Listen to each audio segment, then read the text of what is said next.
आता एक सिंपलचा फ्रेम तयार करायचा. ते कसं स्टार्ट करणार आहे, सगळ्यात अगोदर आपण इथे काय करून घेऊ, इम्पोर्ट करून घेऊ from TKINTER TK enter, TK inter, ठीक आहे, IMPORT इम्पोर्ट स्टार. याचा अर्थ असेल की TK इंटर साठी लागणाऱ्या जे पण गोष्टी असतील, बटन्स, लेबल, फ्रेम्स, सगळ्या गोष्टी ते कुठून येतील, इथून येतील. ठीक आहे. आणि एक ऑब्जेक्ट बनवून घेऊ आपण. कुठल्याही नावाचा ऑब्जेक्ट बनवू शकता. TK स्टँड फॉर टूलकिट बनतो.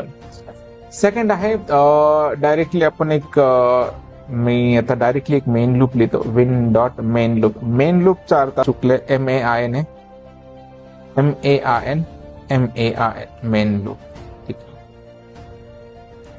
3 लाईनचा कोड लिहायचा फक्त. 3 लाईनचा कोड जरी लिहिला की तुम्हाला एक एम्प्टी फ्रेम इथे येऊन जातो.